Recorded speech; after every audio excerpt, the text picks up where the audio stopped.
ஆண்டவரும் உலக இரட்சகருமாகிய இயேசு கிறிஸ்துவின் நாமத்தில் யாவருக்கும் என் அன்பின் வாழ்த்துக்கள். வியாதிகள் எதனால் வருகிறது? பரிசுத்தவான்களுக்கும் வியாதிகள் வருமா? இது போன்ற இன்னும் அநேக கேள்விகளுக்கு உண்டான பதிலை நான் சொல்கிறேன். முதலாவதாக, பாவத்தினால் வியாதிகள் வரும். மகனே, திடன்கொள், உன் பாவங்கள் உனக்கு மன்னிக்கப்பட்டது. நீ எழுந்து உன் படுக்கையை எடுத்துக்கொண்டு உன் வீட்டுக்கு போய் என்றார்.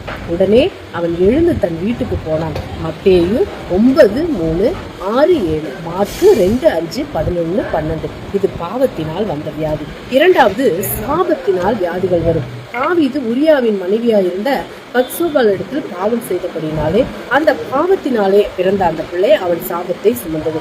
பாவத்துக்கும் சாபத்துக்கும் வித்தியாசம் உண்டு. பாவம் என்பது நாம் செய்வது, சாபம் என்பது நம் முற்பிதாக்கள் செய்வது.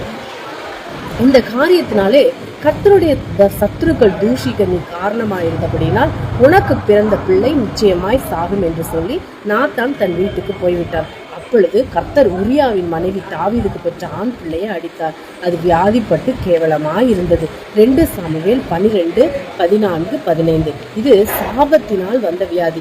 மூன்றாவதாக, தேவனுடைய மகிமை விளங்குவதற்காக வியாதிகள் வரும். லாசரு வியாதிப்பட்டனுடனே அவனுடைய சகோதரிகள், ஆண்டவரே, நீ சிநேகிக்கிறவன் வியாதியாக இருக்கிறான் என்று சொல்ல அவரிடத்துக்கு ஆள் அனுப்பினார்கள். இயேசு அதை கேட்ட பொழுது, இந்த வியாதி மரணத்துக்கு ஏதுவாய் இராமல் தேவனுடைய மகிமை விளங்குவதற்கு ஏதுவாய் இருக்கிறது.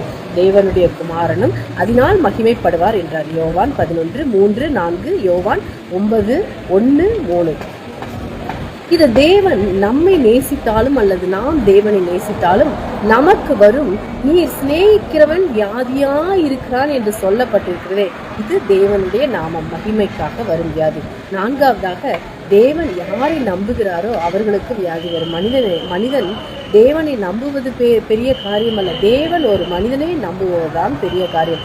என் மகனுக்கு எப்படிப்பட்ட கொடிய வியாதிகள் வந்தாலும், கொடிய வேதனைகள் வந்தாலும் தன்னை விட்டு பிரிந்து பின்வாங்கி போக மாட்டான் என்ற நம்பிக்கை எவர்கள் மீது தேவனுக்கு இருக்கிறதோ அவர்களுக்கு இப்படிப்பட்ட வியாதிகள் வரும். அப்படிப்பட்டவர் தான் யோபு. அப்பொழுது சாத்தான் கர்த்தருடைய சந்ததியை விட்டு புறப்பட்டு யோபின் உள்ளங்கால் தொடங்கி அவன் உச்சந்தலை மட்டும் கொடிய பருக்களால் அவனை வாதித்தான். அவன் ஒரு ஓட்டை எடுத்து தன்னை சுரண்டி கொண்டு சாம்பலில் உட்கார்ந்தான். யோபு 2:7-8. ஐந்தாவதாக, பாவத்தோடு கர்த்தருடைய பந்தியை துணிகரமாக எடுத்தால் வியாதி இருக்கும். இப்படி இருக்க, எவன் அபாத்திரமாய் கர்த்தருடைய அப்பத்தை புசித்து அவருடைய பாத்திரத்தில் பானம் பண்ணுகிறானோ அவன் கர்த்தருடைய சரீரத்தையும் இரத்தத்தையும் குறித்து குற்றமுள்ளவனாய் இருப்பான். 1 கொரிந்தியர் 11:27. இது நிமித்தம் உங்களில் அநேகர் பலவீனரும் வியாதி உள்ளவர்களுமாய் இருக்கிறார்கள், அநேகர் நித்திரையும் அடைந்திருக்கிறார்கள். 1 கொரிந்தியர் 11:30. ஆறாவதாக, கர்த்தருடைய வார்த்தைக்கு கீழ்ப்படியாவிட்டால் வியாதிகள் வரும். உன் தேவனாகிய கர்த்தர் என்னும் மகிமையும் பயங்கரமான நாமத்துக்கு பயப்படும்படிக்கு நீ இந்த புஸ்தகத்தில் எழுதியிருக்கிற இந்த நியாயப்பிரமாண வார்த்தையின்படியெல்லாம் நடக்க கவனமாயிராவிட்டால் கர்த்தர் நீங்காத பெரிய வாதைகளாலும் நீங்காத கொடிய ரோகங்களாலும் உன்னையும் உன் சந்ததியும் அதிசயமாய் வாதித்து நீ கண்டு பயந்த எகிப்து வியாதிகளெல்லாம் உன்மேல் வருவிப்பார். அவைகள் உன்னை பற்றி கொள்ளும். உபாகமம் 28:58-59-60. இது தேவனுடைய வசனத்தை கை கொள்ளாதவர்களுக்கு வரும் வியாதி. ஏழாவதாக, தவறான உணவினால் வியாதிகள் வரும். நம் சரீரத்துக்கு ஒத்து போகாத ஒரு சில தகாத உணவு பழக்கத்தினாலும் வியாதிகள் வரும். ஒருவன் கீரைகளை பறிக்க வெளியில் போய் ஒரு பேய் கொம்மட்டி கொடியை கொண்டு அதன் காய்களை மடி நிறைய அறுத்து வந்து அவைகளை அறிந்து கூழ்பானையிலே போட்டார். அது இன்னதென்று அவர்களுக்கு தெரியாதிருந்தது.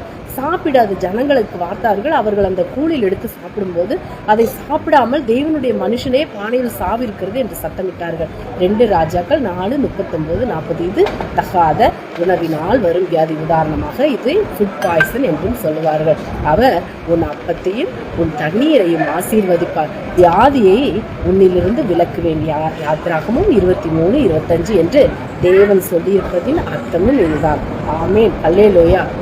நீங்கள் ஆசீர்வதிக்கப்பட்டவர். கிருபையானது உங்களுடனே கூட இருப்பதாக. ஆமேன். Praise God. அல்லேலூயா.